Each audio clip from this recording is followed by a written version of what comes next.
Hello भैया, कैसे हो आप? मैं ठीक हूँ। तू बता, तू कैसे है और पढ़ाई कैसी चल रही है? पढ़ाई तो ठीक ठाक चल रहा है, बस थोड़ा एग्जाम का प्रेशर है। अच्छे से पढ़ना भाई, तुझे एग्जाम में टॉप करना पड़ेगा।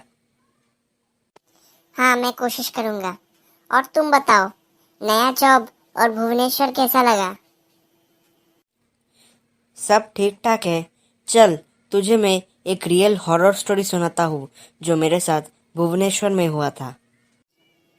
क्या? हॉरर? मैं विश्वास नहीं करता। मैंने कभी तेरे से झूठ बोला? चल, स्टोरी के एंड में मैं उसका प्रूफ भी दूंगा, सीसीटीवी फुटेज भी दिखाऊंगा। ओके भैया, स्टोरी बताओ। एक बार ऑफिस के काम से मुझे भुवनेश्वर से थोड़ा दूर एक जगह में जाना था, सर्वे करने के लिए। मुझे आज भी वो दिन याद है, 27 फरवरी 2017। उस दिन मैं बहुत सुबह उठ गया था और फिर तैयार होके ऑफिस के लिए निकल गया। 7 बजे को हमें ऑफिस से निकलना था, क्योंकि वो जगह भुवनेश्वर से करीब 300 किलोमीटर दूरी पर था। एट लास्ट हम 8 बजे ऑफिस से निकल गए और करीब 3 साढ़े 3 बजे हम उस जगह में पहुंच गए थे।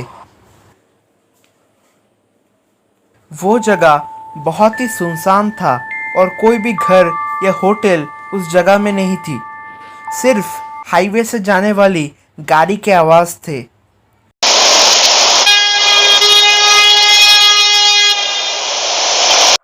हाईवे के पास कैंप लगाया और फिर हम लोग सर्वे के काम में जुट गए। एक्चुअली हम लोग टोटल 9 आदमी थे और हमको 3 ग्रुप्स में डिवाइड किया गया था। ग्रुप 1 का ड्यूटी था सुबह के 7 बजे से लेकर 3 बजे तक। ग्रुप 2 का ड्यूटी था 3 बजे से लेकर रात के 11 बजे तक। और ग्रुप 3 का ड्यूटी था 11 से 7 बजे तक। मैं ग्रुप 2 में था, तो पहले दिन मैं 11 बजे कैंप में लौटा और खाना खा के फिर सो गया। मेरा बहुत ही खास दोस्त रमेश ग्रुप 3 में था, तो रमेश 11 बजे ड्यूटी के लिए निकल गया।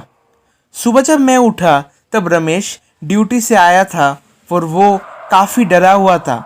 तो मैंने पूछा, क्या हुआ रमेश? उसने कुछ नहीं बताया, लेकिन मुझे पता था कि ज़रूर कोई गड़बड़ है। फिर मैंने उसको फिर से बार बार पूछने के बाद वो बताया कि ये जगह हॉन्टेड है।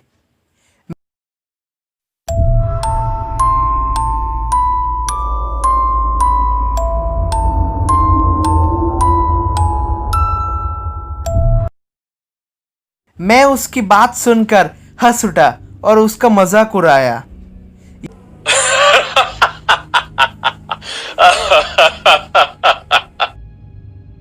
ये देखकर रमेश ने मुझे कहा, अगर तू नहीं डरता तो ग्रुप एक्सचेंज करते हैं, तू मेरी जगह चले जाना रात में। मैंने कहा ठीक है, चलेगा। पूरे दिन मैं फ्री था, तो मैं उस जगह में थोड़ा घूमने गया था। लेकिन आश्चर्य की बात है कि वहाँ पे एक भी दुकान नहीं थी। फिर मुझे भी थोड़ा डाउट होने लगा। मैं शाम को जब कैंप में लौटा तब ग्रुप 3 के बाकी तो बंदे भी कह रहे थे कि ये जगह में भूत है। फिर मैंने सोचा, चलो आज खुद देख लेते हैं कि भूत रियली होते हैं या नहीं। हमारा एक आदमी था जो हर वक्त सीसीटीवी के द्वारा हमारे काम में नज़र रखता था। उस रात हम 11 बजे निकल गए और मैं मेरा काम कर रहा था। तभी अचानक से हमें अजीब सा फील हो रहा था। काम करते करते 3 बज चुके थे, तो हम हाईवे के पास ऐसे ही टहल रहे थे। हाईवे के एक साइड में घना जंगल था। मेरे साथ जो और दोनों लड़के थे, उनके नाम थे सतीश और प्रवीण। अचानक सतीश जोर जोर से चिल्लाने लगा। वो कह रहा था, मुझे मत मारो, मुझे मत मारो। लेकिन हमें कुछ नहीं दिखा।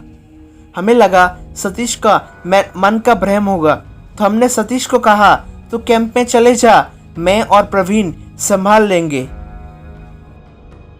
फिर 15 मिनट के बाद प्रवीण के साथ भी ऐसा घटना हुआ। कोई उसे उसकी पीठ में जोर जोर से मार रहा था और उसे किसी का हंसी भी सुनाई दे रहा था, लेकिन मुझे ये सब कुछ समझ नहीं आ रहा था। तब अचानक रोहित का कॉल आया। रोहित सीसीटीवी के इंचार्ज में था। वो हमें जल्दी कैंप में आने के लिए बोला। मैंने पूछा क्यों, क्या हुआ? उसने फिर कहा तुम लोगों का जान खतरे में है, जल्दी कैंप में आओ। यह सुनकर हम डर गए और दौड़ते दौड़ते कैंप सुरक्षित पहुंच गए। फिर हमने रोहित को पूछा क्या हुआ, तूने हमको क्यों बुलाया? वो बहुत घबरा गया था और कैंप के सारे आदमी जो सो रहे थे उठ गए। उसने बताया कि तुम लोग जब ड्यूटी कर रहे थे तब वहां पर भूत था और ये मैंने सीसीटीवी में देखा। फिर हम लोग भी सीसीटीवी देखकर हिल गए। मेरा पूरा कॉन्फिडेंस टूट गया। मुझे बहुत डर लग रहा था। फिर हमने नेक्स्ट दिन सुबह ही भुवनेश्वर चले गए। तो अब मैं वो सीसीटीवी फुटेज दिखाता हूँ।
भाई, क्या तूने हिंदी हॉरर क्रिएशंस को सब्सक्राइब किया है?